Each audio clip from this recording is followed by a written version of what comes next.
I now want to start going through 10.00 and the sort of content and information that we're going to want in here. All right, so as I said already, the first question here is about whether this is a new or continuing engagement.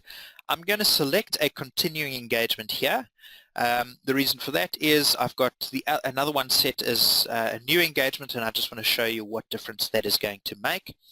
Now, the next cell, it asks for initials and date, and there's actually a nice little shortcut bar. I'll scroll down on the right-hand side here in a moment, and you'll see that there is a sign-off option available. Initials and date. Let's just highlight that for you there again. That's where I can go and insert my initials and date, and as soon as I've selected the cell, select initials and date, it puts in my initials and the date for me. So you don't need to go and type that in every time. You can then copy and paste this or just use it in subsequent documents. Okay. Just also want to show you, if you do say new engagement, you'll see that it automatically puts a hyperlink in for you to 10.01, which is where we do this predecessor auditor review, but I'll come to that when we get to that document. The rest of the questions, pretty standard. The next one is actually just asking you if it's a component audit that you're doing or if you're the sole auditor of this client. I'm going to select sole. It doesn't actually make any impact to the file in general. It's just for information purposes. And then it asks the next question, are there any changes in the terms of reference for this client? Now I want you to see, I'm going to say yes here to indicate that there was a change in the terms of reference. And I want you to watch the cell below. Okay, that should, if the updating doesn't take too long, as soon as I say yes, it changes to green. So we've suddenly created a new user input cell where you now need to go and give information based on the answer that you've just given. So you will see colors change within RAC as you work through things, and you would now need to go and document these changes. All right, and it stays green, and then you can see as a reviewer that you need to review the content of that cell. Then it asks in the next cell, any independence issues or conflicts of interest. In reality, what I should do now is hit the hyperlink, go to 10.02, and I complete the firm independence review, but we'll get to that document in a moment. You select your response, put the initials and date. I'm not going to go through all the questions in detail, but you will see that there are some hyperlinks available. And then we get to question 11, which asks about the EQCR. Now I've already completed that section of the document. Normally the cell would be highlighted in yellow, but to go and decide on the EQCR, I would just click on the hyperlink. I just want to flick over to one of my other sheets here. All right, now I'm going to follow the hyperlink and go to 10.00.03, which is actually part of the same working paper, just on a different sheet. Now here it goes and lists the EQCR requirements. Okay, but please note that the three criteria listed below these are examples. These are not necessarily what your firm's requirements are. It is necessary for you to go through your firm's own risk manual or quality control manual, whatever it may be called in your firm, and you need to go and put your criteria in for what constitutes a need for the EQCR. I did some training a little while ago. We talk here about, is the PIS score above 350? That's just an example. Your firm could be saying 1,000. There's not a right and wrong, but this needs to be in accordance with your own firm. So please make sure that this information is updated based on your requirements. We will be working on a little template in the near future which will allow this to be pre-populated a little bit easier when you open your clients going forward. Now what we've done in this case, we've gone and said that yes, one of these criteria is applicable, but I've still gone and said that an EQCR is not required. However, in Action 3, you will say an EQCR should be performed for this engagement. Make arrangements with the quality control partner for a timely EQCR to be performed.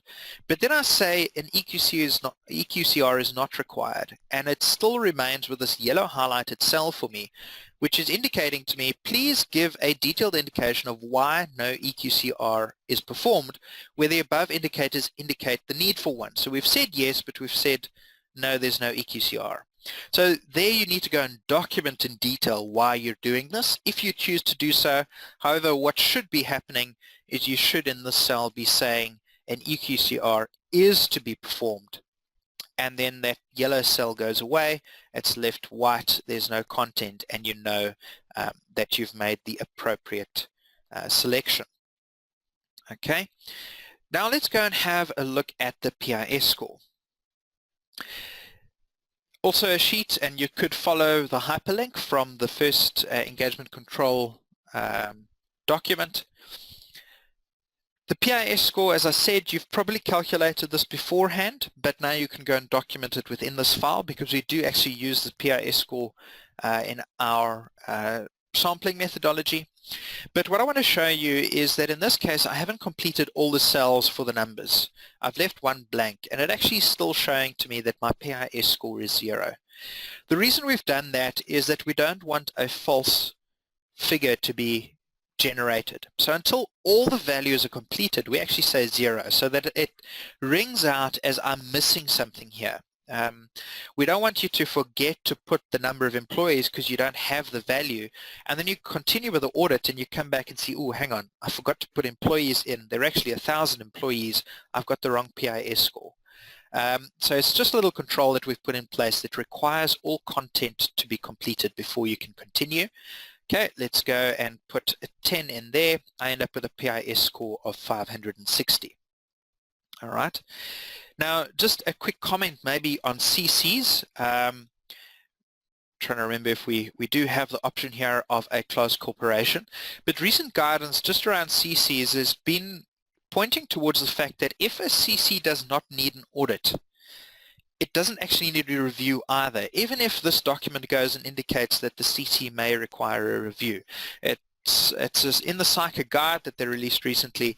That's the current opinion around CCs. I know it just could cause a lot of confusion, but if you are sitting with a lot of CCs and they're not requiring an audit, but they're coming up as a review, maybe just go and review that CICA documentation to go and confirm that you don't actually need to do a review for them either. So in that case, you probably don't need to be using RAC. RAC at the moment is only for audits. Except in such a case where the bank or the client has voluntarily decided to go for a full audit. Okay, then we get a number of engagement considerations, and you'll see that there are a couple of not applicables in these questions. What we try and do, based on the answers that you've put above, we try and as soon as possible make any of these not applicable for you. So the question over here was about whether the entity is a non-profit company. Because we said it was a private company, obviously it's not a non-profit company, so we make this not applicable. So that you don't need to go and answer questions that you don't really need. Sorry, and I also missed, there is guidance here. You will see that there are a number of guidance hyperlinks, and these take you back to the guidance sheet into the exact location where we discuss each of these things from the CICA guide.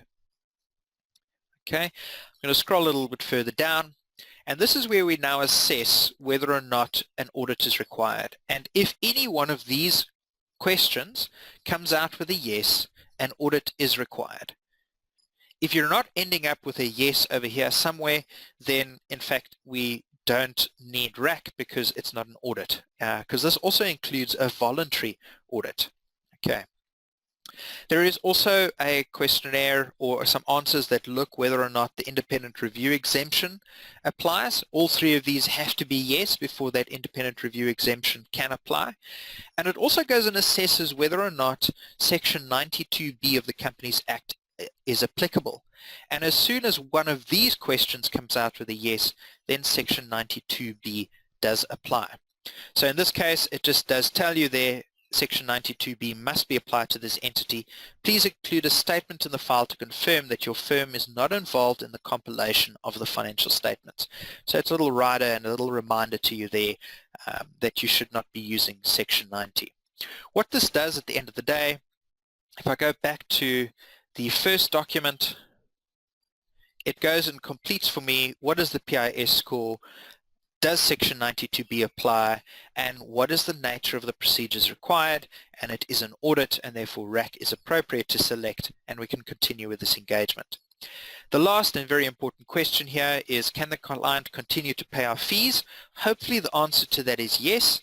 Otherwise we do need to consider our independence and why are we actually selecting this client. I'm just going to flip over back to my medium, because you will see that right at the bottom there are two brightly highlighted yellow cells, and this is asking for my partner conclusion and whether or not we actually accept or if we are declining this client. Partner conclusion, based on the above assessment, I'm willing to continue and I accept this client. Again, the assumption is that you probably wouldn't even have a RAC file if you got to the point where you said, I do not accept, but I do still want you as the user to go and complete that and document it to make sure that we don't miss something along the way. Okay, so that is 10.00. A lot of the questions in here should be fairly familiar. There's nothing too different hanging around in there, but just so that you can see in detail what to do specifically when we get to the PIS and the EQCR.